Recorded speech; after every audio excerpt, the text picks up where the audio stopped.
Muito bem, temos uma primeira pergunta aqui. Muitas das alternativas apresentadas dependem mais do mercado do que da ação regulatória, né? Por exemplo, modelos de contratação e etc. E são alternativas conhecidas há anos. Por que existe essa inércia, né? Como superá-la? Ou uma crise que frature o atual modelo será necessária, né? Inclusive o César aqui da própria ANS, né? Essa aqui foi justamente direcionada para mim, porque muitas das nossas questões realmente estão ligadas a ações que estão em nível privado, né? Isso não significa que eu não veja uma ação relevante do poder público, e acho que o próprio César indica na pergunta dele aonde está esse elemento.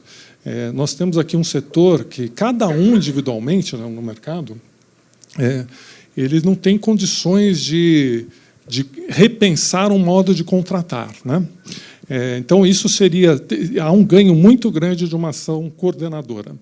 Houve, e está em andamento, durante o nosso relatório nós apuramos isso, mas não pudemos ver o resultado. No caso do DRG, um projeto piloto, né?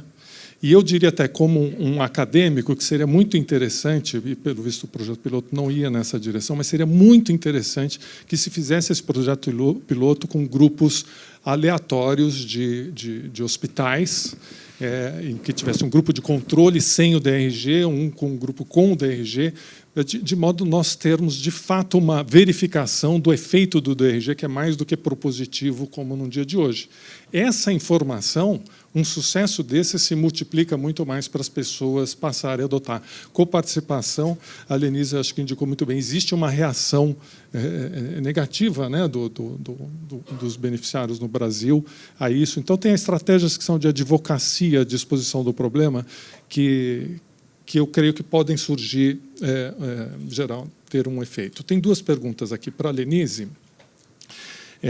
Como a senhora vê o desafio da transição nutricional? É o professor Antônio Campino, aqui da USP. Começando com essa. Bom, eu não sou médica, eu sou administradora de formação. A transição nutricional que ele está falando especificamente sobre o ponto de prevenção e promoção, acredito, né? A agência ela tem feito um trabalho bastante intenso de trabalhos de promoção e prevenção, seja pela agência, seja no fomento a esse tipo de trabalho pelas operadoras de plano de saúde, pelo setor regulado como um todo. E uma das vertentes é justamente a questão de nutrição. Recentemente, o Ministério da Saúde fez a divulgação dos seus estudos e foi demonstrado o crescimento da diabetes no país. E esse é um tratamento que pode ser prevenido, e acho que é muito nessa perspectiva que a agência vem incentivando e fomentando, junto aos atores, a promoção e prevenção assistencial, e aí entra a questão nutricional nesse cenário. Muito bem, tem duas questões que são relacionadas, eu vou juntar numa só. Uma delas está sem o nome do autor, mas basicamente disso. Se o problema central está na caneta do médico, por que não atuar diretamente nessa direção, né? O outro é do Dulcimar, né? E ele basicamente está descrevendo uma situação, é uma pergunta mais comprida, mas em resumo, né? Mostra aqui que médicos pedindo uma quantidade muito grande de exames, né, como um problema, mas o fato é que vários desses exames estariam no rol de procedimentos da ANS. Então, aqui é uma pergunta no seguinte, não só da parte do médico, mas também se a ANS não estaria sendo, de certo modo, aqui incoerente, no sentido de permitir um rol muito grande que faz com que as pessoas tenham a liberdade, os médicos, de pedir muitos exames. Então, vamos lá por partes.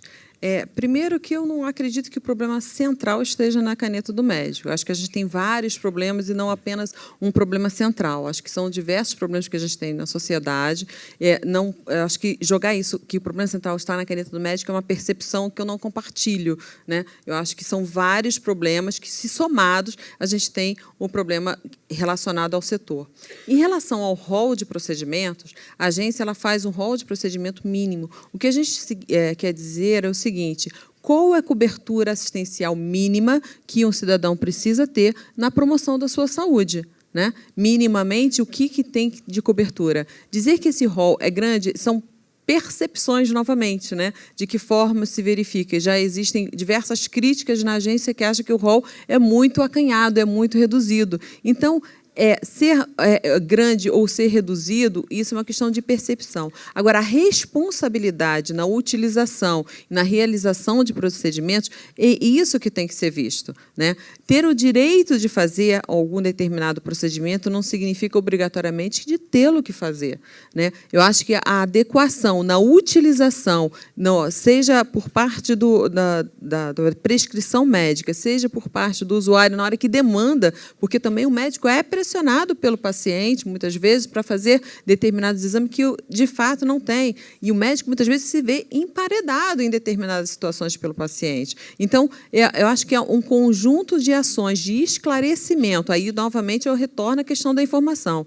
Eu acho que a educação, como a gente se fala, que é a premissa básica para a evolução no país, nesse quesito, é uma educação relacionada à informação, a compreender o que é a utilização e o que é mais adequado, e principalmente dar a possibilidade de escolha a esse paciente, a esse beneficiário, a esse comprador, de saber o que significa ele fazer tantos exames, quais as consequências para a saúde dele. Agora, garantir o mínimo assistencial é o que a agência persegue.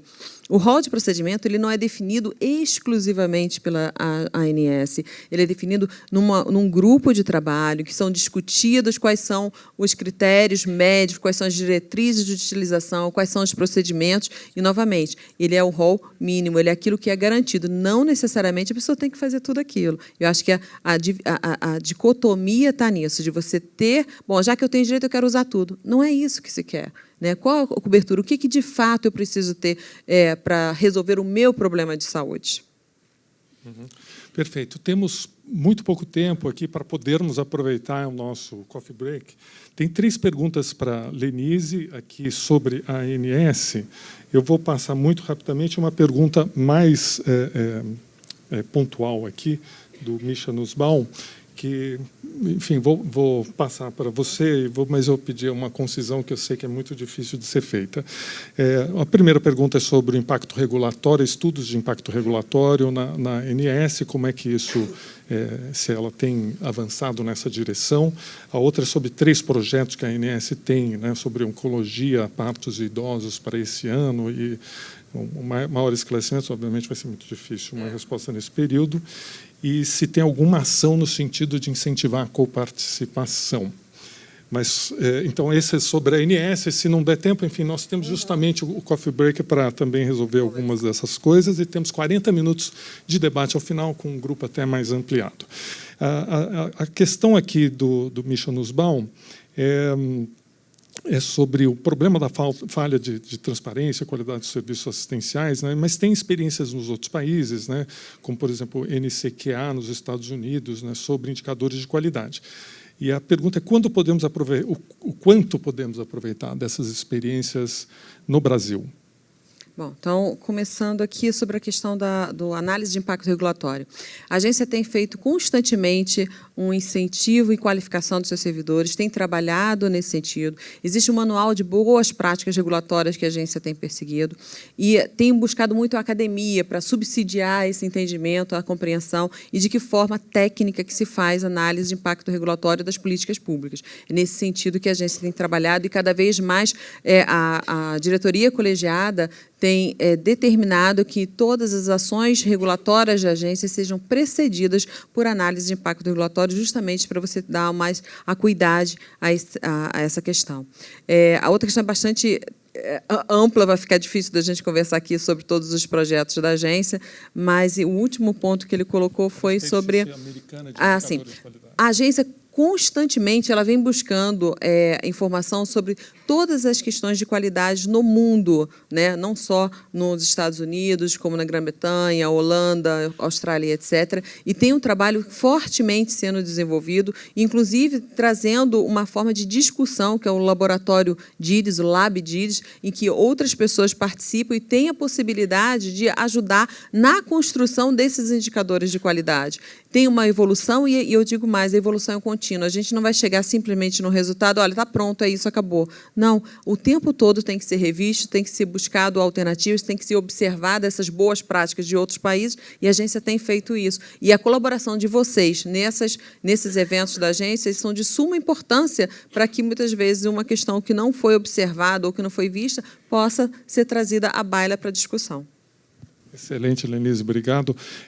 Há muitas outras questões, final, que exatamente o que nós gostaríamos, né, que as pessoas estão processando, não vamos poder discutir agora, mas teremos 40 minutos e com representantes de hospital, a Camila Sartenberg, o Dr. Cláudio Lotenberg.